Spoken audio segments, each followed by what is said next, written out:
हरे कृष्णा। आप सभी का बहुत स्वागत है हमारे आज के इस अध्याय में। कर्म योग। कर्म योग या कृष्ण भावना भावित कर्म, बहुत ही सुंदर अध्याय है। कर्म योग को हमने पहले भी पढ़ा था, चैप्टर नंबर 3 में। तब हमने जाना था कि कर्म योग बेसिकली कर्म कांड क्या है और कर्म योग का डिफरेंस क्या है। तब हमने मेन जो जाना था उस चैप्टर में ये जाना था। अभी जो ये वाला चैप्टर है, 5th चैप्टर, वो हमें टोटल कर्म योग के बारे में बताता है। यानी कि जो भगवान श्री कृष्ण के लिए कर्म किए जाते हैं उन कार्यों के बारे में, कर्मों के बारे में बताएगा।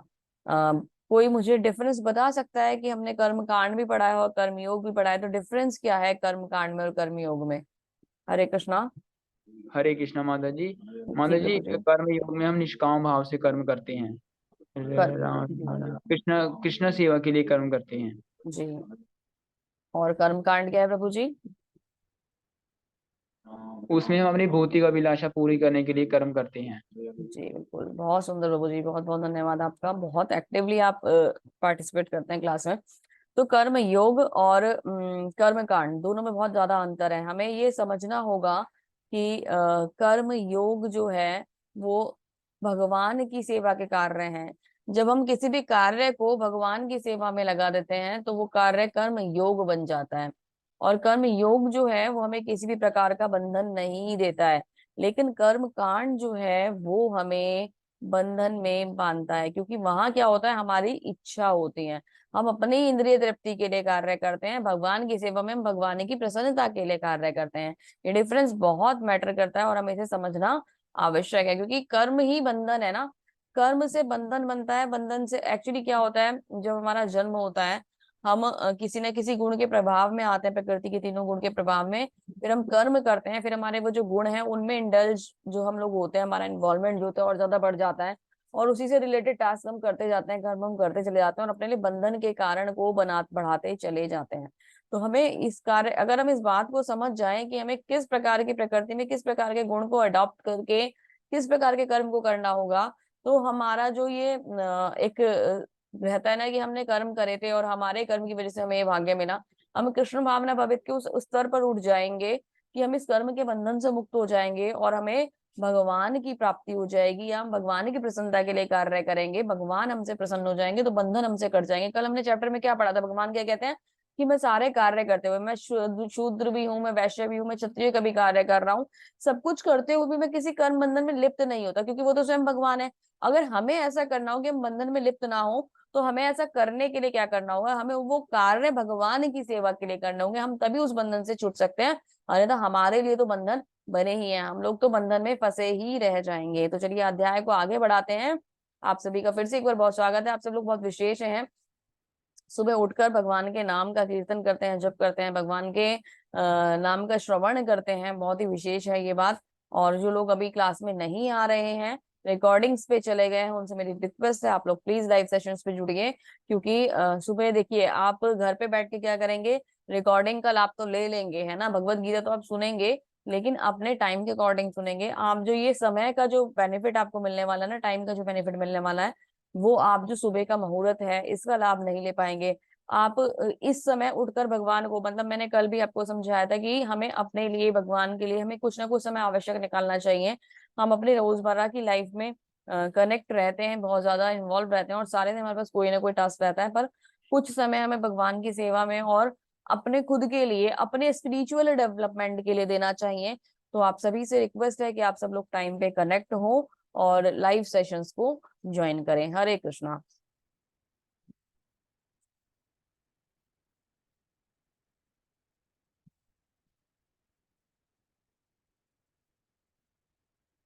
तो अब ये जो अध्याय शुरू होता है, ये अध्याय अर्जुन के प्रश्न से शुरू होता है। अर्जुन क्या प्रश्न कर रहे हैं भगवान से?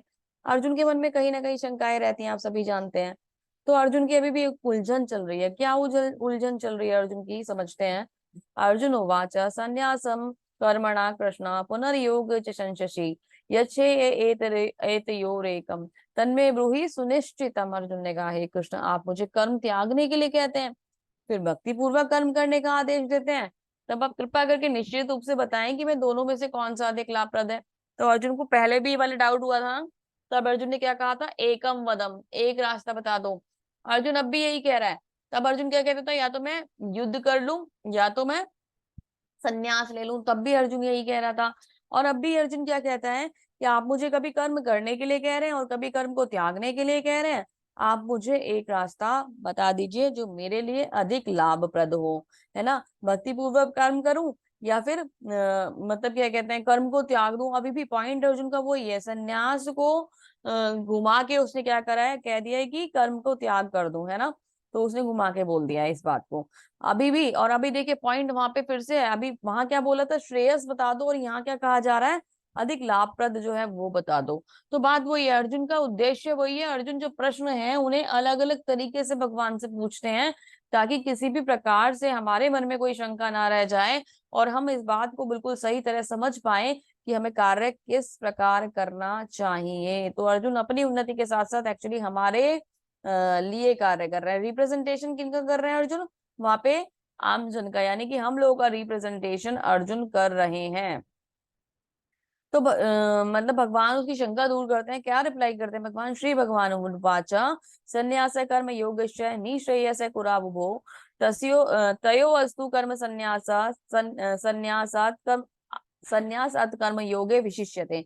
श्री भगवान ने उत्तर दिया, मुक्ति के लिए तो कर्म का परित्याग तथा भक्ति में कर्म दोनों ही उत्तम है। अगर आप मुक्ति चाहते हो, है ना, कैसी मुक्ति, कि आप बस ब्रह्म में लीन होना चाहते हो और वही मुक्ति चाहते हो, आपको मतलब कुछ और नहीं चाहिए, आप भगवान के संग एक शाश्वत संबंध जो आपका है उसके संग आनंद या भगवान की भक्ति नहीं चाहते, केवल मुक्ति चाहते हो, तो उसके लिए तो आप दोनों में से कोई भी कर्म कर सकते हो। या तो कर्म का त्याग कर दो या तो भक्ति में कर्म कर दो, दोनों उत्तम है। किंतु इन दोनों में से कर्म के त्याग से भक्ति में कर्म श्रेष्ठ है। तो भगवान भी क्या कह रहे हैं, सब कुछ छोड़ने से भक्ति में कर्म श्रेष्ठ है। भक्ति में कर्म बहुत ही ज्यादा विशेष है, क्योंकि वो हम भगवान की प्रसन्नता के लिए करते हैं।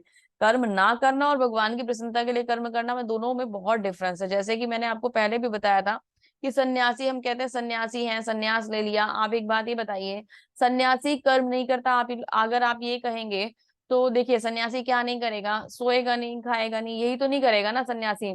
सांस तो सन्यासी भी लेगा, तो एक कर्म तो सन्यासी को भी करना पड़ रहा है ना, कि सांस तो सन्यासी को भी लेनी पड़ रही है। तो कर्म से हम अपने आप को छुटा नहीं सकते, कर्म तो हमें करने ही होते हैं, है ना। अब उन कर्मों को भक्ति में सेवा में लगा देंगे तो वो भगवान की सेवा में होने वाला कर्म बन जाएगा और हमें बंधन से मुक्ति दिला देगा।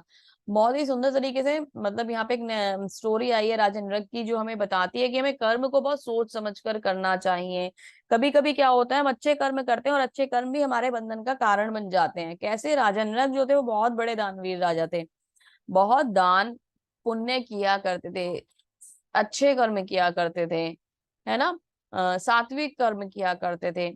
लेकिन क्या हुआ, एक बार ये सोचा कि मैं कुछ दान पुण्य करूंगा और कुछ गायें दान करूंगा, और कुछ ब्राह्मणों को वहां पे बुला लिया और गायें बुला ली दान करने के लिए, मंगा ली।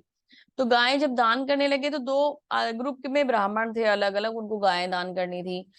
हुआ ये कि एक ग्रुप में जब गायें दान कर दी एक ब्राह्मण को, तो उस ग्रुप में से जो गायें दान हो चुकी थी, दूसरे ब्राह्मण को जब गायें दान करने जा रहे थे, मतलब बिना दान हुई हुई गायें वाले ग्रुप में जाके वो एक गाय खड़ी हो गई, गलती से खड़ी हो गई, अपनी मर्जी से चली गई। राजा ने इस बात पर ध्यान नहीं दिया और क्या करा, उस गाय को दोबारा से दान करने का प्रयास, मतलब वो उस गाय को नहीं, एक्चुअली दान दूसरे ग्रुप को दान करने वाले थे। दूसरे ब्राह्मण ने क्या देखा कि ये तो गाय गाय मुझे दान कर दी गई थी और ये गाय ये दोबारा से दान करने वाले हैं। तो ये जो राजा है ये छल कर रहे हैं। बिना सोचे समझे दोनों ब्राह्मण राजेंद्र पर भड़कने लगे और उनको श्राप दे दिया। और श्राप क्या दिया कि तुम छिपकली बन जाओ और जाकर कहाँ पे, किसी कुएं में जाकर पड़े रहो। अभी देखिए, इतना अच्छा कर्म करने वाले राजा जो गौदान करते हैं, उनको क्या मतलब श्राप मिल गया छिपकली बनने का। तो राजा के कहीं ना कहीं कोई कर्म रहे थे, जो अच्छे कर्म करते करते भी उन्हें छिपकली बनना पड़ गया।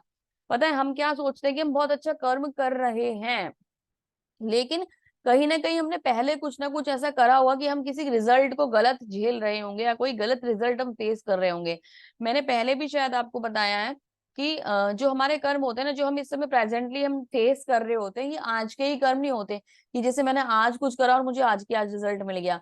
कुछ चीजें ऐसी हो सकती हैं, लेकिन ये ना अलग अलग प्रकार के कर्म होते हैं। कुछ हमारे बहुत पहले के कर्म होते हैं, है ना, जन्म जन्मांतरों के कर्म होते हैं जो हम आज फेस कर रहे होते हैं। अभी क्या है, जो हम फेस कर रहे हैं वो तो हम झेल रहे हैं, उन्हें तो हम प्रारब्ध कहते हैं। कुछ चीजें ऐसी हैं जो अभी आनी बाकी होती हैं, उन्हें प्रारब्ध कहते हैं। फिर कुछ ऐसे हैं जो बीज रूप में हमारे अंदर स्टोर होते हैं, जो भी और आएंगे, अभी फूटेंगे, फलीभूत होंगे। और कुछ कूट होते हैं। कूट कैसे होते हैं, जो बस अभी जस्ट प्रारब्ध गया और जस्ट अभी आ ही जाएंगे, है ना। तो कुछ इस प्रकार के कर्म होते हैं। तो 4 प्रकार के कर्मों में कैटेगराइज करा गया है इन कर्मों को। बहुत विशेष है कर्म। अगर हम ये सोचे कि कर्म की महत्ता नहीं है, या कर्म तो कर्म ही होता है, ठीक है, लेकिन कर्म की भी कैटेगरी होती है। जो आ गया, जो लिखा गया, उसे झेलना तो पड़ेगा, उसे फेस तो करना पड़ेगा, क्योंकि करा भी तो हमने था। ये एक अलग बात है कि उस समय ना इतना सेंस नहीं होता कि हम क्या सही कर रहे हैं और क्या गलत कर रहे हैं। जब तक हम कृष्ण भावनामृत में नहीं आते या कृष्ण भक्ति में नहीं आते, तब तक हम इस सेंस को इस बात को नहीं समझ पाते, इस सेंस को नहीं यूज कर पाते कि क्या करणीय है और क्या अकरणीय है। ये भक्ति में आने के बाद ही पता है। शास्त्र किस लिए दिए गए हैं? शास्त्र इसीलिए दिए गए हैं कि व्यक्ति अपने शास्त्र संगत अनुसरण करे और जीवन को सही प्रकार से चलाए। लेकिन हम क्या करते हैं, हम शास्त्रों का साथ छोड़ चुके हैं। आप ये देखिए कि आज की डेट में बहुत कम लोग कोई एक शास्त्र भी पढ़ पाते होंगे।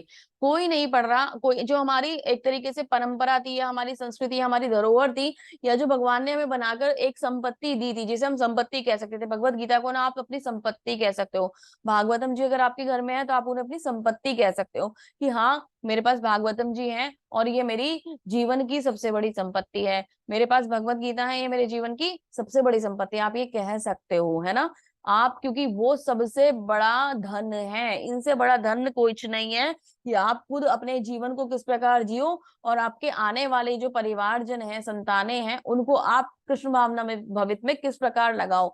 ये बहुत बड़ी बात है। तो आ जाते हैं टॉपिक पे फिर से वापस, कि कर्म जो हमें बांधते हैं। तो राजा नग ने क्या करा कि कहीं ना कहीं कोई एक कर्म ऐसा कर रखा था कि उनको एक ये श्राप मिला, और श्राप मिलकर वो छिपकली बन गए। फिर कभी बहुत समय बाद भगवान श्री कृष्ण उनके पास आए और उन्होंने पीठ पे हाथ फेरा और उनका उद्धार हुआ और उनको मुक्ति मिल गई। तो अभी हमें दिखाई क्या दे रहा है? दिखाई ये दे रहा है कि प्रेजेंटली राजा तो अच्छे कर्म कर रहे थे, लेकिन इसकी पिक्चर बहुत अलग है। अभी हम क्या देख रहे हैं कि राजा अच्छे कर्म कर रहे थे, तो राजा का प्रेजेंट देख रहे हैं। पर पीछे ना बहुत कुछ पिक्चर्स हो चुकी हैं, सीन्स चले जा चुके हैं। हम क्या देख रहे हैं? करंट सीन देख रहे हैं। अभी पूरी मूवी तो हम पीछे चला के आए हैं ना, पता नहीं कितने करोड़ों वर्ष पहले या जन्मों में हम लोगों ने इतने सारे कर्म करके इकट्ठे कर लिए हैं। हम लोगों ने क्या करा है, अपना अकाउंट ना बहुत बुरी तरीके से भर रखा है। अभी आप लोग टेंशन में आ गए होंगे कि अब ये सब कुछ कर रखा है तो ये तो झेलना पड़ेगा। अभी झेलना पड़ेगा तो कैसे मैनेज होगा, तो ये टेंशन आ रही होगी। लेकिन पता है इसका सॉल्यूशन है, और बहुत सुंदर सॉल्यूशन है। भगवान श्री कृष्ण ने, श्रील प्रभुपाद ने इसका बहुत सुंदर सॉल्यूशन दिया है। वो कृष्ण भक्ति। जब हम भगवान की भक्ति में आ जाते हैं, भगवान की सेवा में लग जाते हैं, तो हमारा ये जो कर्म बंधन है इमीडिएट इफेक्ट से खत्म हो जाता है। इमीडिएट इफेक्ट से गुरु की शरणागति कर्मों के बंधन से मुक्ति का एकमात्र मार्ग है। अगर आप गुरु के शरणागत होंगे तो ही आप इन कर्मों के बंधन से मुक्त हो पाएंगे। अन्यथा अगर आप ये सोचे कि मैंने डायरी मेंटेन कर लेता हूँ और मैं हमेशा ये नोटिस करता रहूंगा कि मैं ये कर्म सही कर्म कर रहा हूँ, मैंने ये सही कर्म करा, मैंने ये सही कर्म करा, और कोई भी गलत कर्म नहीं करूंगा, तो आप पता है जाने और अनजाने में बहुत सारे गलत कर्म कर देते हैं। जैसे कि हम 5 प्रकार के कर्म हम सभी गलत करते हैं। भागवतम में इसका वर्णन आया है। वो कैसे? जैसे कि जब हम खाना बनाते हैं तो उसमें कुछ जीव जंतु हमारे हाथ से मर जाते हैं। कुछ ऐसे होते हैं कि जब हम आटा वगैरह गूंथते हैं तो उसके अंदर कुछ मतलब लाइव जो एक्टिव हमारे लिए अच्छे जीव होते हैं, वो भी मतलब क्या कहते हैं उसमें आ जाएंगे। जब हम खाना खाते हैं तो कुछ ऐसा हो जाता है हमारे साथ कि मतलब हमसे किसी के अनजाने में मतलब कोई जीव हमारे अंदर आ जाता है। जब हम चलते हैं तो हमारे पैर के नीचे कोई आ जाता है तो मर जाता है। तो ये कर्म वैसे हैं जिनके जिनके ऊपर हमारा कंट्रोल नहीं है, जो हम इंटेंशनली नहीं कर रहे हैं, लेकिन ये हमसे हो जाते हैं और ये होते ही हैं। तो बंधन तो इनका भी लगेगा। लेकिन अगर आप अपना अकाउंट मेंटेन करके कर्मों को, पता है जब मैंने शुरू शुरू में ये बात जानी थी ना, और उतनी बुद्धि नहीं थी और उतना ज्ञान नहीं था, तो मुझे क्या लगता था कि अब ना मतलब मैं कॉन्शियस हो गई बहुत ज्यादा। मुझे क्या लगा कि नहीं, अब ना मतलब जो कर्म करना है बहुत सोच समझ के करना है। और कुछ भी ना, मतलब ये बात तो ठीक है कि कर्म सोच समझ के करना है, लेकिन हर चीज में मेरे को ये लगता था कि क्या ये सही है, ये करना चाहिए नहीं करना चाहिए, क्या ये सही है, ये करना चाहिए नहीं करना चाहिए, ये लगता था। लेकिन मैं ना, मुझे ऐसा लगता था कि मतलब मैं एक अकाउंट मेंटेन कर लूंगी और मैं इसको सही से मैनेज कर लूंगी कि आप पीछे जो हो गया वो तो ठीक है, लेकिन इस वाले को मेंटेन करके चलेंगे तो हम बुरे कर्म नहीं करेंगे। फिर धीरे धीरे जब थोड़ी सी बुद्धि बढ़ी, भगवान ने थोड़ी सी कृपा करी और ज्ञान बढ़ा और थोड़ी थोड़ी चीजें समझ में आई, तो ये समझ में आया ये पॉसिबल नहीं है, आप नहीं कर सकते ऐसा, आप कोई अकाउंट मेंटेन नहीं कर सकते। अगर अकाउंट मेंटेन कर भी लोगे तो ये 5 प्रकार के कर्म तो आप रोक ही नहीं पाओगे, और दूसरी बात ये, जो पीछे कर दिया उसे तो भोगना ही भोगना पड़ेगा। तो फिर पता चला कि गुरु जो है वो एक ऐसा माध्यम है जिनके द्वारा, जिनकी शरणागति के द्वारा आप इंस्टेंट उन कर्मों से मुक्त हो जाते हो, चाहे वो किसी भी प्रकार के हो कर्म, पाप बंधन, पाप कर्म हो या पुण्य कर्म हो, या किसी और प्रकार के भक्ति में सेवाएं हो। भक्ति में सेवाएं तो वैसे भी बंधन नहीं देती, तो आप उन कर्मों से मुक्त हो जाते हो। तो ये जब पता चला, धीरे धीरे ज्ञान आया, धीरे धीरे थोड़ी समझ डेवलप हुई, ज्ञान तो मैं नहीं कह सकती, थोड़ी थोड़ी समझ डेवलप हुई, तो ये पता चला कि भगवान की भक्ति ही एकमात्र साधन है, गुरु की शरणागति ही एकमात्र साधन है। और फिर गुरु का ध्यान और भगवान श्री कृष्ण की शरणागति, श्रील प्रभुपाद की शरणागति लेकर उस कार्य को करना शुरू कर दो। मैं आपको क्यों बता रही हूँ ऐसा, क्योंकि हम सब लोग किसी ना किसी बंधन में फंसे हुए हैं। अगर हम इस पृथ्वी पर किसी भी योनि में हैं, किसी भी योनि में हैं अगर इस पृथ्वी पर, तो हम बद्ध जीव हैं, बद्ध जीव हैं हम, है ना, क्योंकि हमने कुछ कर्म ऐसे करे थे कि हम जन्म मृत्यु के चक्कर में फंसे हुए हैं। हमें क्या करना होगा, हमें इस जन्म मृत्यु के बंधन को तोड़ना होगा। देखो, अगला जन्म हमारा मनुष्य का भी हो सकता है, अगर कोई व्यक्ति करेगा तो मनुष्य का जन्म पाएगा। अगला जन्म आपको मुक्ति भी हो सकती है, मतलब जन्म ही नहीं होगा, भगवान के धाम में भी प्रवेश कर सकते हैं। अगला जन्म आपका किसी कीड़े मकोड़े जीव जंतु का भी हो सकता है, पशु पक्षी का भी हो सकता है, ये डिपेंड करता है हमारे कर्म पे। लेकिन अगर हम भक्ति में आ जाते हैं, तो भक्ति में आने पे देखो, भगवान इसी जन्म में मिल जाएंगे नहीं मिल जाएंगे ये तो निश्चित नहीं है, लेकिन भक्ति में आने पे क्या होगा, भक्ति में आने में हम अगला जन्म मनुष्य का जरूर पक्का कर लेंगे अपना, कि हमें मनुष्य योनि मिलेगी और मनुष्य योनि में हम फिर से भगवान की भक्ति कर पाएंगे। भगवान के धाम पहुंचे ना पहुंचे इस जन्म में, लेकिन अगला जन्म जो है ना मनुष्य योनि का, वो हम जरूर अपना कह लीजिए कि फाइनल करा देंगे भगवान से। तो कम से कम इतनी भक्ति हमें अवश्य करनी है, और इतनी प्रार्थना हमें भगवान से जरूर करनी है कि भगवान हमें कहीं भी रखना, कैसे भी रखना, पर आपकी भक्ति हमें देना, आपकी भक्ति हमसे कभी मत छीनना। ये प्रार्थना आप सब नित्य किया करें। जब सुबह उठते हैं तो सबसे पहले भगवान को प्रणाम और धन्यवाद करें, भगवान आज ने आपने आज ये मुझे दिन दिया है, ये आपकी भक्ति में सेवाओं में बीते, मुझ पर इतनी कृपा कीजिए। फिर जब आप दिन कंप्लीट हो जाए आपका, तो भगवान को धन्यवाद दें कि भगवान मैंने आपकी कृपा से एक अच्छा दिन संपूर्ण करा है। भगवान को धन्यवाद देते हुए उठे, भगवान को प्रणाम और नमस्कार करते हुए उठे, और भगवान को नमस्कार करते हुए सोए, और भगवान से ये प्रार्थना करें कि भगवान आपकी भक्ति मुझसे कभी भी मत लीजिएगा, मैं बहुत तुच्छ हूँ, मैं कुछ भी नहीं कर पाता हूँ आपके लिए, मैं कुछ भी नहीं कर सकता हूँ, पर मुझे आपकी कृपा और आपकी भक्ति प्लीज ऐसे ही बनाए रखिएगा। ये फीलिंग के संग जब हम अपने दिन की शुरुआत करते हैं और एंड करते हैं, तो भगवान की कृपा कभी ना कभी हमें अवश्य मिलेगी और हम इस भव बंधन से छूट जाएंगे। फिर से चलते हैं, आगे बढ़ते हैं और देखते हैं कि भगवान ने हमारे लिए और क्या क्या विशेष इसमें रखा है ज्ञान के बारे में। ज्ञेयम से नित्य सन्यासी यो न देष्टि न काक्षति निर्द्वंदो ही महावाहो सुखम बंधात प्रमुच्यते। जो पुरुष ना तो कर्म फलों से घृणा करता है और ना कर्म फल की इच्छा करता है, नित्य सन्यासी बन जाता है। हे महाबाहु अर्जुन, ऐसा मनुष्य समस्त द्वंद्वों से रहित होकर भव बंधन को पूर्णतया मुक्त कर दे हो जाता है, पार कर जाता है, यानी कि मुक्त हो जाता है। तो भगवान अभी क्या कह रहे हैं कि देखो, भगवान भी वही डिफाइन कर रहे हैं कि हमें ना इसके लिए संन्यास लेने के लिए किसी दूर जगह जाने की आवश्यकता नहीं है, कि आप अपना घर परिवार छोड़ दो और किसी एकांत जगह जाके वास करो और अलग अलग प्रकार की तपस्याएं करो, तब आप भगवान की भक्ति करोगे या संन्यास हो आपका माना जाएगा। उसकी कोई भी आवश्यकता नहीं है। यहाँ रहते हुए भगवान की भक्ति में सेवाएं कीजिए, जहां जिस सिचुएशन में है, जहां भी है, किसी भी जगह आप हैं, मतलब कहीं पर भी आप हैं, है ना, कितनी भी वर्स्ट सिचुएशन आपकी है, किसी भी समुदाय से बिलोंग करते हैं, किसी भी मतलब उसमें आते हैं, धर्म में आते हैं, कुछ भी, अगर भगवान की भक्ति इमीडिएट वहीं से शुरू कर देंगे तो हर प्रकार का बंधन और कष्ट समाप्त हो जाएगा। हमें कहीं भी जाना नहीं है, जो जहां जैसा है उसी में भगवान को जोड़ लेना है, कुछ छोड़ना नहीं है। इंपॉर्टेंट बात है, बहुत इंपॉर्टेंट बात है।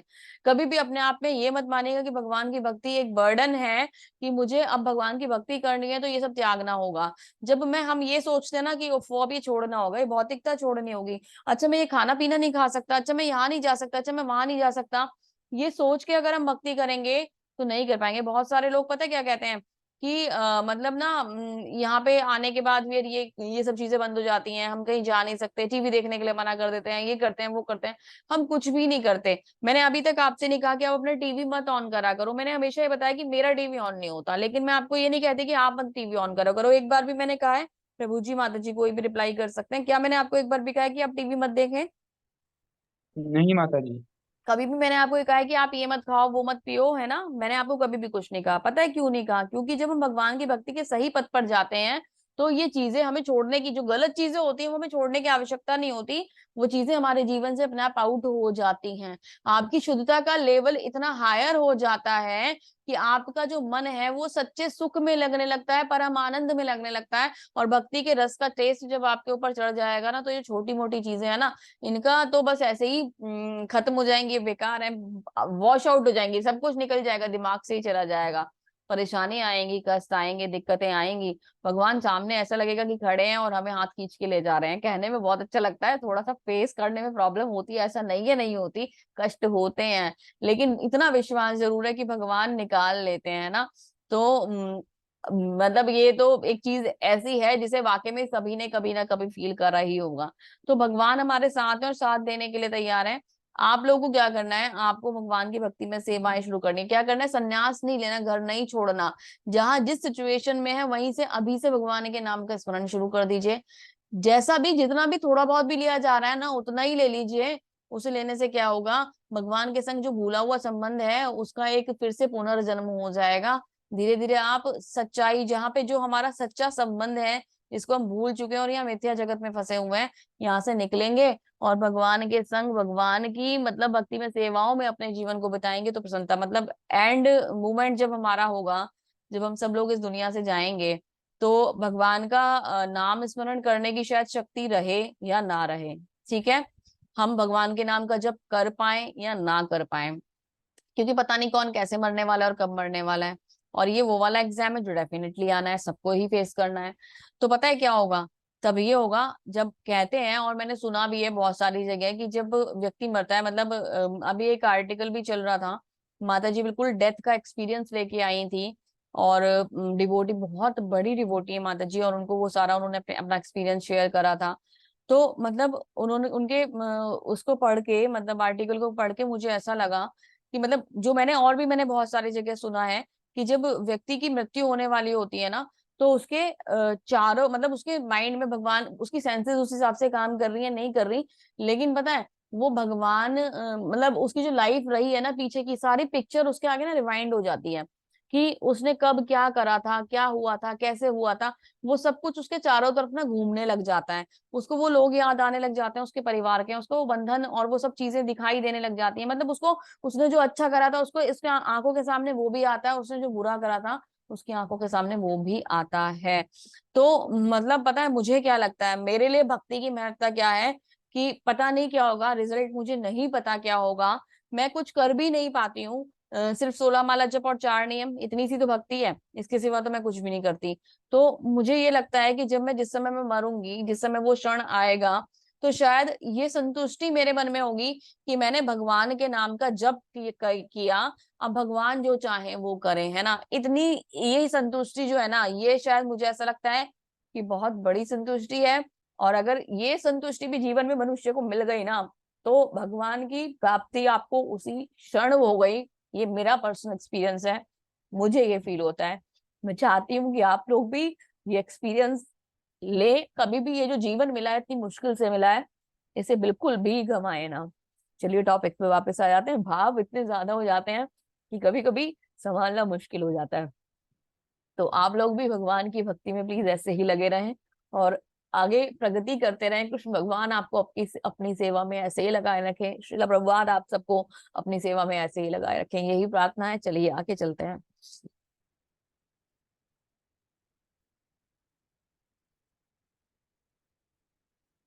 तो अभी एक अच्छी स्टोरी आती है, ये स्टोरी तो पता ही है सबको, कोई नरेट करना चाहेंगे इस स्टोरी को? हरे कृष्णा। जी माता जी। जी प्रभु जी। जी माता जी। तो ये है नामाचार्य हरिदास ठाकुर जी। इनकी इनकी कहानी हमने पहले भी सुनी है कि इनमें नाम की महिमा का बखान किया गया है। तो जो नामाचार्य हरिदास ठाकुर जी थे वो जन्म से मुसलमान थे। तो उनके जो उनके धर्म के लोग थे वो उनकी भक्ति को नहीं पहुंचाए थे। तो जब वो देखे थे कि नामाचार्य पूरे दिन नाम जप करते रहते, तो उन्होंने एक बार डिसाइड किया कि वो हीरा नाम की वेश्या को भेजेंगे ताकि वो उनको आकृष्ट कर सके। तो नामाचार्य हरिदास ठाकुर जी ने क्या किया, 3 लाख नामों का व्रत लिया। तो जब उन्होंने उनका व्रत लिया तो वो जब हरी हीरा आई उनके पास उनको आकृष्ट करने के लिए, वो भी रात में आई, जब जो तमोगुण है वो एकदम सर्वोच्च अवस्था में होता है और भक्ति से गिरने के बहुत ज्यादा आसार होते हैं। पर नामाचार्य हरिदास ठाकुर जी ने बड़े ही प्रिय ढंग से माता जी को बोला कि एक बार नाम जब हो जाए तो जो आपकी इच्छा है हम वही करेंगे। पर तो फिर माता जी हैं वो उधर ही खड़ी रही। फिर कहती मैं कल आऊंगी। फिर अगले दिन फिर से आए नामाचार्य हरिदास ठाकुर जी, फिर से नाम जप कर रहे थे। तो फिर से अगले दिन जब तीसरे दिन ऐसा हुआ तो वो उधर ही बैठ गई, और जब उन्होंने हरे कृष्ण कृष्ण कृष्ण हरे हरे हरे राम राम राम हरे हरे मंत्र की ध्वनि को सुना, तो वो एकदम भाव विभोर हो गई और नामाचार्य हरिदास को दंडवत कर दिया और उनकी भक्त बन गई, और उन्होंने भी हरि की भक्ति स्वीकार कर ली। इस प्रकार नामाचार्य हरिदास ठाकुर जी ने आप हरि नाम की महिमा का बखान किया, इसलिए उन्हें श्री चैतन्य महाप्रभु ने उन्हें नामाचार्य का उपाधि दी। बोलिए नामाचार्य हरिदास ठाकुर की जय। जय। और हरे कृष्णा, बहुत सुंदर प्रभु जी, बहुत बहुत धन्यवाद, बहुत अच्छी तरह से बताया आपने। तो मतलब जो हीरा थी वो एक वैश्या थी, है ना। और वो वैश्या मतलब ये चाहती थी कि जो नामाचार्य हरिदास ठाकुर जी हैं उनकी एक तरीके से तपस्या भंग हो जाए, और वो नहीं करा नहीं पाई, है ना। और प्रभाव देखिए, भक्ति का प्रभाव देखिए, भक्त का प्रभाव देखिए, भगवान का नाम देखिए, श्रवणम से ही, एकमात्र श्रवणम से ही भगवान की भक्ति में आ गई, है ना। सब कुछ छोड़ दिया। तो माया के कितने बड़े बंधन में वो थी, और सुनने सुनने से भगवान की भक्त। कृष्णा, एक सेकंड माता जी, मैं कनेक्ट करती हूँ। जी माता जी। हरे कृष्णा। तो हमने जाना कि किस प्रकार से मतलब हीरा जो थी श्रवणम से भगवान की भक्ति में आ गई। ठीक है, तो मतलब नाम का कितना प्रभाव होता है, श्रवण का कितना प्रभाव होता है, ये जानने के लिए मैंने बहुत सुंदर तरीके से प्रभु जी ने इसको नरेट करा। आगे चलेंगे। इस चैप्टर में बहुत छोटी छोटी बहुत सुंदर सुंदर स्टोरीज आती हैं। प्रमणयाध्याय कर्माणि संग च कृत्वा करोति यः लिप्यन्ते न स पापेन पद्मपत्रम विभाससा। जो व्यक्ति कर्म फल को परमेश्वर को समर्पित करके आसक्ति रहित होकर अपना कर्म जो व्यक्ति कर्म फल को परमेश्वर को समर्पित करके आसक्ति रहित होकर अपना कर्म करता है, वह पाप कर्मों से उसी प्रकार से प्रभावित रहता है जिस प्रकार कमल पत्र जल से अदृश्य रहता है। तो कमल के पत्ते को, कमल का फूल आप सबने देखा होगा ना, उसके जो पत्ते होते हैं उनपे ना पानी की जो बूंदें होती है वो टिक नहीं पाती, है ना। तो वो उसपे से चली जाती है। और ये कहते हैं कि मतलब देखा भी है, कमल जो है वो कीचड़ में खिलता है ना, एनवायरनमेंट बहुत खराब होता है, फिर भी कितना सुंदर फूल वहां से मिलता है और भगवान की सेवा में समर्पित किया जाता है। ठीक है। आप ये देखिए कि उस सिचुएशन में, उस एनवायरनमेंट में रहते हुए भी खुद को बचाता है, उसके ऊपर किसी गलत चीज का प्रभाव नहीं आ पाता। तो हम सबका जो जीवन होना चाहिए ना, वो उसी प्रकार का होना चाहिए कि हम किसी भी सिचुएशन में रहे लेकिन खुद को अब कृष्ण भावना भवित में ऐसे खिलाएं जैसे कमल का फूल है ना। खुद को वैसे विकसित करें जैसे कमल का फूल है, किसी भी नेगेटिविटी का इफेक्ट हमारे ऊपर ना आए, और हम भगवान की भक्ति में, सेवाओं में खुद को वैसे ही संलग्न रखें। ये जो पाप है, जो दोष है, ये हम पे प्रभाव न डाल पाए, क्योंकि हमारा जो है ना, हम भगवान की भक्ति करके अपने औरों को इतना पॉजिटिव कर लें, इतना स्ट्रांग कर लें, अपने आप को इतना स्ट्रांग कर लें कि जो नेगेटिविटी है वो हम पे किसी प्रकार से हावी ना हो पाए। हनुमान ने लंका को भगवान राम को भेंट स्वरूप जलाया, उनकी शक्ति के प्रदर्शन के रूप में नहीं। वे अपने कर्म फल से, मतलब वो अपने कर्म फल से नहीं जुड़ा था, इसलिए उन्हें तुरंत ही प्रभु की अगली सेवा में शामिल होने के लिए सक्षम किया, क्योंकि उन्होंने हर सांस प्रभु की सेवा करी। तो आप ये देखिए कि कर्म बंधन देते हैं। लंका का जलाना एक बंधन हो सकता था, लेकिन वो किस लिए था, भगवान की सेवा के लिए था, तो उनको कोई बंधन नहीं मिला। है ना। हम अपनी उपलब्धियों को कृष्ण के चरण कमलों पर रखना चाहिए ताकि वे इसका लगाव से छुटकारा मिल सके। मतलब हम क्या करते हैं, हम जो भी अटैच हमारा जो अचीवमेंट होते हैं, हम उनमें ना खुद को बहुत ज्यादा अच्छा तो फील करते हैं, लेकिन कभी भी हम भगवान की सेवा में चीजों को समर्पित नहीं करते। मतलब अगर भगवान को ध्यान में रखकर सारे कार्य को करेंगे और भगवान की सेवा को में उसको कहीं ना कहीं कनेक्ट कर देंगे, तो अटैचमेंट जो है ना वो कनेक्ट मतलब कम हो जाएगा, और हम उस बंधन से मुक्त होने का प्रयास कर पाएंगे। अन्यथा बंधन तो मिलेगा ही मिलेगा।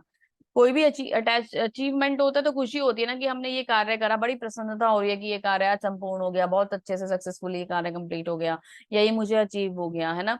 तो हम बहुत प्रसन्न प्रसन्न होते हैं। लेकिन जब कभी भी हम उस श्रेय को अगर हम भगवान को देंगे, उसका श्रेय अगर हम भगवान को देंगे, तो हम उस प्रकार के बंधन से, उसके बंधन से मुक्त हो जाएंगे और मोह और आसक्ति से मुक्त हो जाएंगे। ठीक है। श्रीला प्रभुपाद जी के बारे में तो सभी जानते हैं, मतलब कि कितने धनाढ़ परिवार में प्रभुपाद जी का जन्म, इतना अच्छे से उनका मतलब एक तरीके से पालन पोषण उनके पिता ने करा। अच्छा सब कुछ, एजुकेशन सब चीजें बहुत अच्छी, सब कुछ बहुत बढ़िया। पिता ने बिल्कुल एक वैष्णव भक्त के तौर पर उनका पालन पोषण करा, कि मतलब उन्हें तो बनाना ही उनको एक वैष्णव था, शुद्ध वैष्णव बनाना था। माता ये चाहती थी जबकि कि जो पुत्र है वो क्या बन जाए, वो एडवोकेट बन जाए, एक अच्छा एडवोकेट बने, बाहर जाए, बाहर जाके स्टडी करे। पर पिता का उद्देश्य कुछ और था, पिता कुछ और चाहते थे। वैष्णव परिवार में जन्म हुआ था, संपन्नता पूरा, उन्होंने कभी किसी चीज की कोई कमी नहीं देखी थी। लेकिन आगे जब भगवान की भक्ति में आने का सोचा, गुरु से मिले, सब कुछ देखा, तो कितने स्ट्रगल उन्होंने झेले कि आप मतलब प्रसादम भी अगर कई बार एक बार हो गया तो दूसरी बार नहीं हुआ, कभी कभी ऐसा भी हो गया कि बहुत थोड़ा हुआ, उतना ज्यादा नहीं हुआ, ज्यादा तो वो वैसे भी नहीं खाते थे। कपड़े जैसे हैं उन्होंने वैसे ही पहन लिए, मतलब उनके पास ज्यादा कुछ होता नहीं था, है ना। तो उन्हें मतलब उन्होंने सब चीजों का मोह छोड़ दिया था और केवल भगवान की भक्ति करी थी। भगवान की भक्ति का रिजल्ट ये है कि आज हम सब लोग भगवत गीता और भगवान को जानते हैं। श्रील प्रभुपाद जी की शिक्षाओं को का इतना बड़ा धन हमारे पास है। अदरवाइज मतलब कोई ये ना वाकई में जो भगवान कहता है ना कि कोई विरला होता है जो मेरी भक्ति कर पाता है, तो वाकई में ही मतलब प्रभुपाद जी जैसे लोग तो मतलब मुझे नहीं लगता कि अभी कोई और आएगा जो इतनी भक्ति करेगा। हम सब भक्ति करेंगे, है ना, हम सब भक्ति का प्रयास करेंगे, लेकिन प्रभुपाद जी तो प्रभुपाद जी हैं जिन्होंने पूरा एक साम्राज्य दे दिया हमें भक्ति का और ज्ञान का और प्रभु के प्रेम का। तो हमें मतलब बहुत ही धन्यवाद व्यक्त करना चाहिए और उनके पद चिन्हों पे चलने का प्रयास करना चाहिए। विद्या विनय संपन्ने ब्राह्मणे कवि हस्तिनी शुनि चैव चैव श्रव पाके जय पंडिता समदर्शिना। विनम्र साधु पुरुष अपने वास्तविक ज्ञान के कारण एक विद्वान तथा विनीत ब्राह्मण गाय, हाथी, कुत्ता तथा चांडाल को समान दृष्टि से समभाव से देखते हैं। तो विवाद क्या है कि जो साधु पुरुष होते हैं, जो साधु व्यक्ति होते हैं, उनको एक्चुअली वास्तविकता का ज्ञान हो जाता है।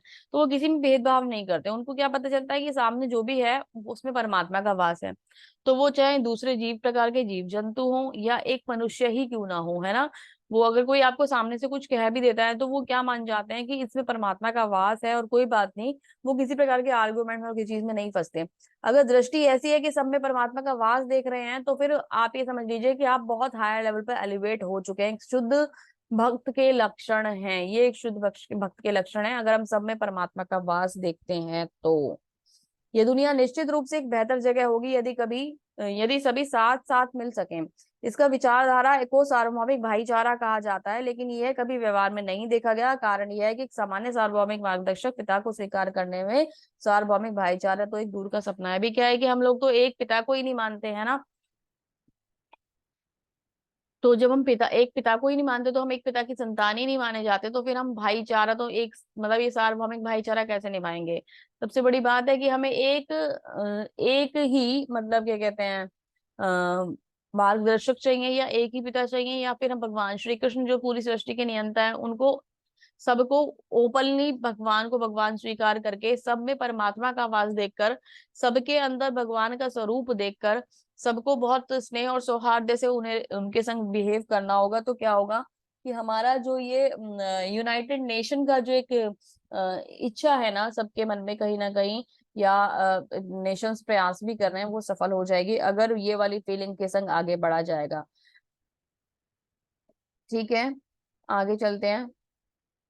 बहुत सुंदर है ये भी। ये ही संस्पर्शजा भोगा दुख योगिन एवता आध्यांत बंतय कौन्तेय न तेषु रमते बुधा। बहुत सुंदर है। बुद्धिमान मनुष्य दुख के कारणों में भाग नहीं लेता, जो भौतिक इंद्रियों के संसर्ग से उत्पन्न होते हैं। हे कुंती पुत्र, ऐसे भोगों का आदि तथा अंत नहीं होता, और चतुर आदि तथा अंत होता है, सॉरी अंत होता है, अतः चतुर व्यक्ति उसमें आनंद नहीं लेता। तो जो व्यक्ति बुद्धिमान है वो किसी भी प्रकार से क्षणिक सुख में आनंद नहीं लेगा। अभी हमारे पास अलग अलग इंद्रियां हैं जो अलग अलग प्रकार के कार्य करती हैं और हमें भोगों में लिप्त कर लेती हैं। जैसे कि अगर आप देखो तो जो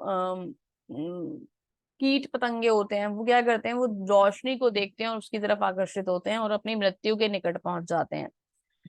हिरण जो होता है वो श्रवणेंद्री, उसको कुछ एक प्रकार का म्यूजिक होता है, जब उसे प्ले करो तो उसकी जो कान होते हैं वो उस मधुर ध्वनि में मग्न हो जाते हैं और वो जाल में फंस जाता है।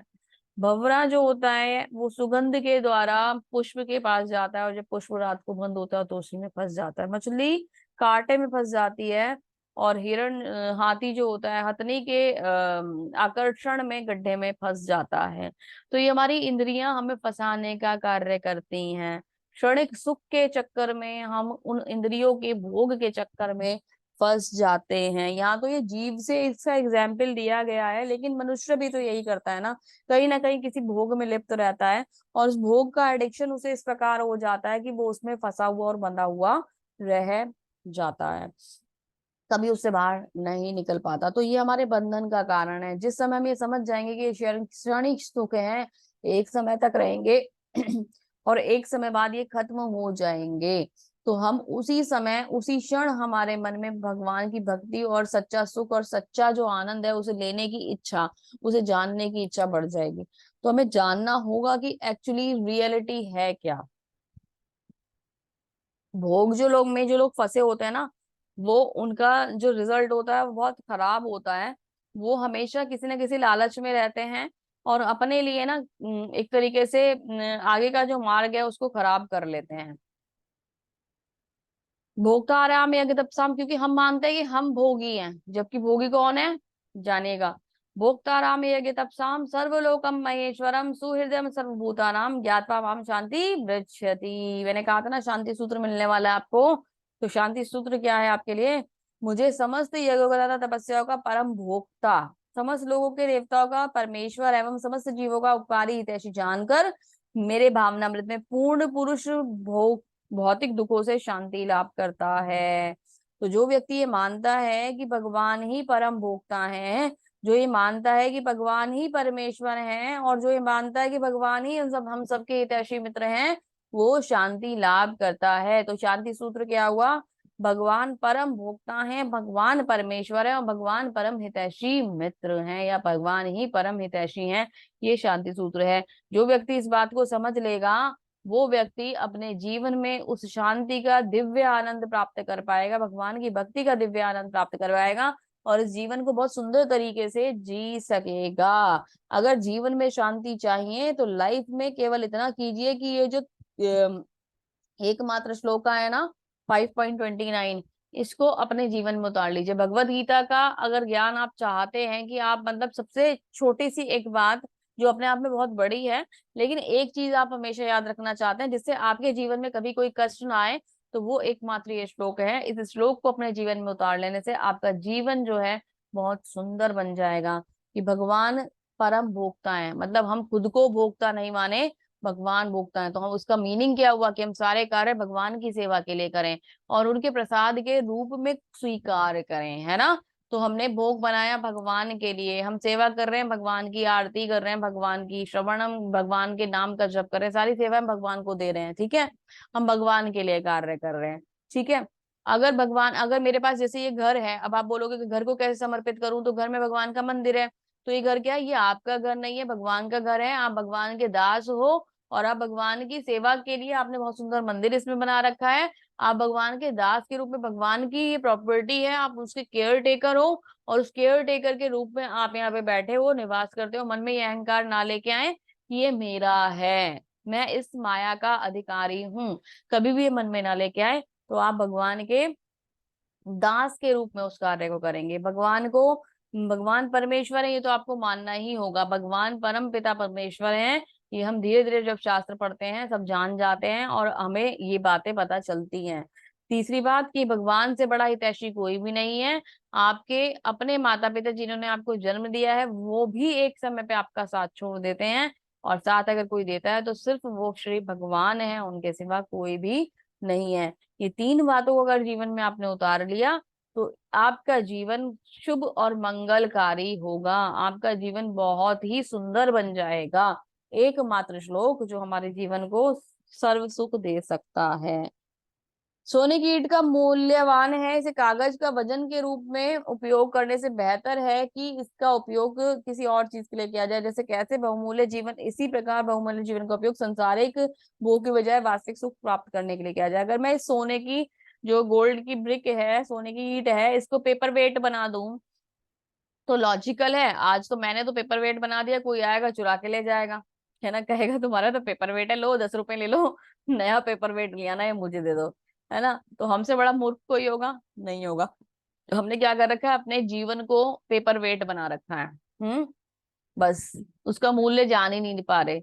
इतनी सुंदर भक्ति के लिए जीवन मिला है, और हम पेपर वेट की तरह टेबल पे पड़े हैं कहीं, एक संसार में कहीं पड़े हैं हम, है ना। हम उसका मूल्य नहीं जान रहे, जबकि वो क्या है, वो बहुत ही अमूल्य है। ये देह जो आपको मिली है, जिसमें बैठ के आप इस समय भगवान के नाम का श्रवण कर पा रहे हैं ना, ये अमूल्य। कभी अपने आप को टच करके देखना, ओहो वाकई में मैं ये हूँ, ये शरीर मुझे मिला है। और कभी किसी ना पेट को टच करके देखना, कहना कि अच्छा देखो ये मैं ये हो, टच भी मत करना, ये सोचना कि मैं ये हो सकता था, है ना, मैं वो भी हो सकता था, मैं गधा हो सकता था, मैं डॉग हो सकता था, कुत्ता हो सकता था, मैं बिल्ली हो सकता था, मैं गाय भैंस भी हो सकता था, है ना, कुछ भी हो सकता था, पर मैं क्या हूं, मैं मनुष्य हूँ। ये अपने आप में इतनी खुशी देने वाला होगा, बहुत ज्यादा, कि कुछ तो भगवान की कृपा मुझ पे हुई है कि मुझे ये शरीर मिल गया है, इसको मेंटेन कर लो और आगे के लिए एक सही रास्ता खोल लो, है ना। तो बहुत ही सुंदर अध्याय मैंने आपको बताने का भी प्रयास किया। श्रील प्रभुपाद जी से समराइज करते हैं, चलिए जानते हैं कि इसमें और क्या है हमारे लिए। हरे कृष्णा।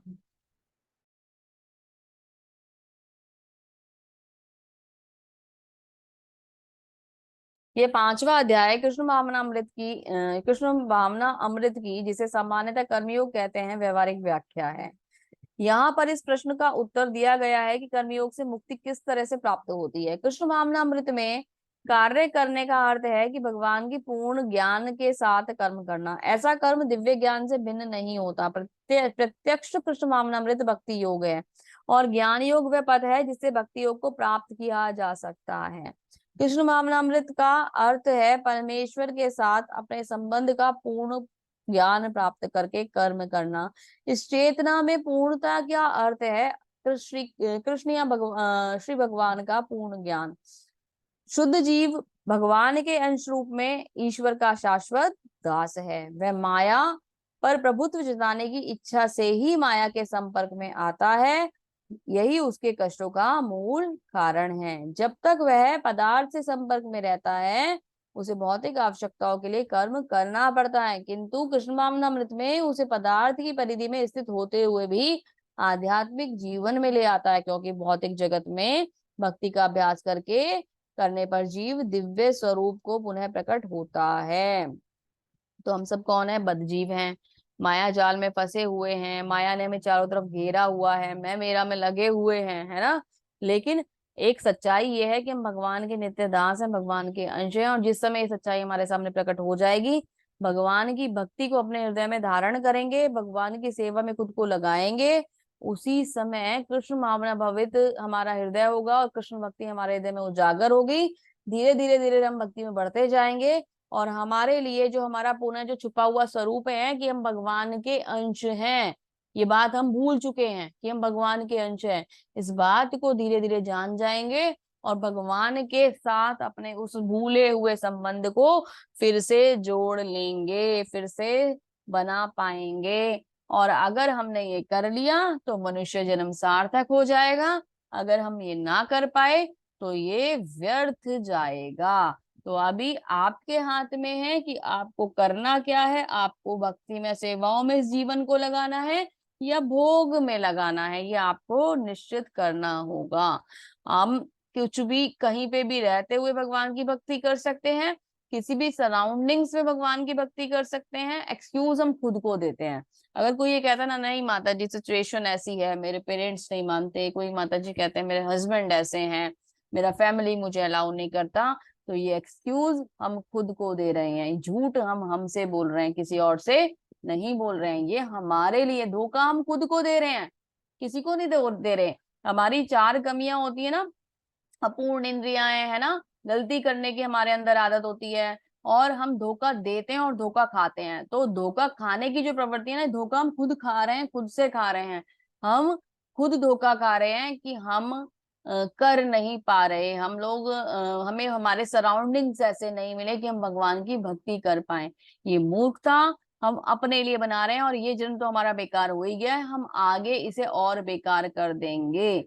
आप सब कुछ कर सकते हैं, सर्व सामर्थ्य हैं, और सारी चीजें आप मैनेज कर सकते हैं। धीरे धीरे धीरे करके भगवान की भक्ति में बढ़ते जाइए। आप ये देखिएगा, आप जैसे ही स्टेप इन करेंगे ना, भगवान आपका हाथ पकड़ लेंगे और खुद आपको अपनी तरफ खींचते चले जाएंगे। आप एक स्टेप फॉरवर्ड करोगे, भगवान आपको अपनी भक्ति में लगाते चले जाएंगे। आपका मन हटेगा ही नहीं भगवान श्री कृष्ण की भक्ति से, आपका मन उसमें ऐसे रम जाएगा, ऐसे रम जाएगा कि आपको भगवान श्री कृष्ण के सिवा कोई और दिखाई देगा ही। इतनी सुंदर है ये भक्ति, इतनी सुंदर है ये भक्ति। जब हमें ना इसका रस का आनंद लग जाता है ना, सच बता रही हूँ मैं आपको, कि अगर आप भागवतम ना पढ़े, भगवत गीता ना पढ़े, तो आपको ना ऐसा लगता है कि पता नहीं आज क्या नहीं हुआ, क्या छूट गया। पता है, भौतिकता अपने आप दिमाग से हटती चली जाती है, इसके लिए प्रयास करने का आवश्यकता ही नहीं पड़ती, रियलिटी में आवश्यकता नहीं पड़ती। और ये मैं खुद कह रही हूँ कि ये मैंने खुद देखा है। मतलब जैसे होता है कि थोड़ा सा मैं थोड़ा सा टॉकेटिव नेचर की, मुझे ना सबसे बातचीत करना बहुत अच्छा लगता। और अभी अभी क्या हो गया है कि अभी मैं मतलब भगवान की भक्ति तो मैं नहीं कह सकती कि मैं करती हूँ, लेकिन भगवान की मतलब एक तरीके से कह लीजिए कि चीजें पढ़ने में, ग्रंथ पढ़ने में, सब चीजें क्लासेस अटेंड करने में, है ना, ये भक्ति में सेवाओं में लगे रहने में ही सिर्फ आनंद आता है। बाकी सब चीजों का जो कॉन्सेप्ट है ना, वो धीरे धीरे धीरे धीरे करके आउट होता जा रहा है।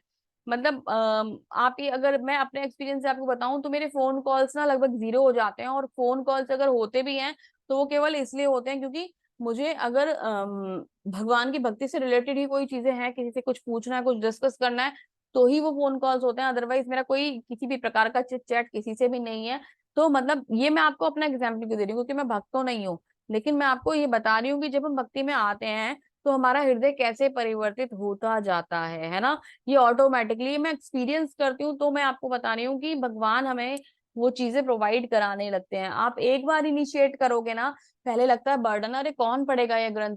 और जब हम उन्हें पढ़ते जाते हैं ना, तो भागवतम के जो इतने सारे कैंटो हैं, वो इतने आराम से कंप्लीट होते जाते हैं, इतने आनंद के संग कंप्लीट हो जाते हैं कि बहुत प्रसन्नता होती है। अरे भागवतम कंप्लीट होने वाला है, अरे इतनी प्रसन्नता हो रही है, अरे हम इतने भाग्यवान थे कि भगवान ने भागवतम पढ़ने का मौका हमें दे दिया। अरे भगवान की इतनी कृपा, विशेष कृपा हम पर हो गई। तो ये प्रसन्नता बहुत सुंदर है। आप भी सब लोग इसको एंजॉय कीजिए। पता है, देखो जीवन तो जाना है, ठीक है, आप इसको कैसे भी निकाल लो। मतलब मैं एक एवरेज मानती हूँ कि चलो सबकी लाइफ ना 100 तो अब खत्म हो गया, 75 ईयर्स की एवरेज लाइफ हो गई, अगर हम ऐसा मान लेते हैं। वैसे बची इतनी भी नहीं है, पर मान लेते हैं कि 75 ईयर्स की एवरेज लाइफ सबकी है। अभी कोई 20 साल, कोई 30 साल, कोई 40 साल का होगा, है ना, ठीक है, कोई 50s को भी क्रॉस कर रहा होगा। लेकिन आप लोग तो यूथ में हो, तो अभी अर्ली एज है। एक समय बाद जब ये टाइम बीत जाएगा, तो ये बीत जाएगा, हम खा पी के से बिता देंगे या भगवान की भक्ति में बिता देंगे। देखो खाना पीना तो जाए, ये चलता रहेगा, भोग मतलब भोजन तो आप फिर भी करोगे, अभी ऐसे ना करके तब भगवान का प्रसाद खाओगे, तो वो आपकी चीजें तो पूरी होती रहेंगी। लेकिन अगर आप नहीं करोगे, तो वो है भगवान की भक्ति। अगर कुछ छूटेगा, तो भगवान की भक्ति छूट जाएगी, कृष्ण छूट जाएंगे, अगर हमने उन्हें छोड़ दिया तो, है ना।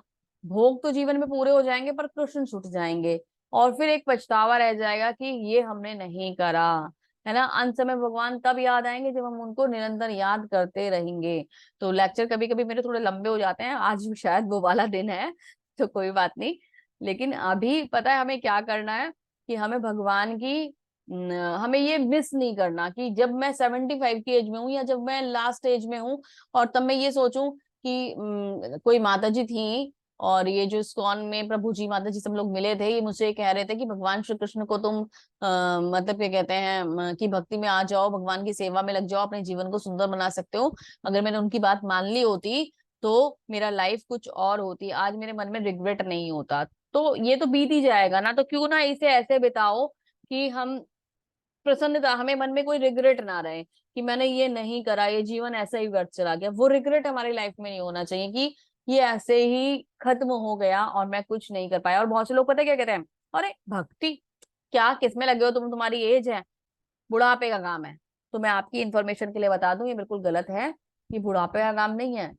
जितनी जल्दी आप शुरू करेंगे उतना ही ज्यादा आनंद आप पाएंगे। प्रहलाद महाराज ने 5 वर्ष की आयु से भगवान, वैसे एक्चुअली प्रहलाद महाराज ने तो माता के गर्भ से ही भक्ति शुरू कर दी थी, ध्रुव महाराज ने 5 वर्ष की आयु से भगवान की भक्ति शुरू करी थी।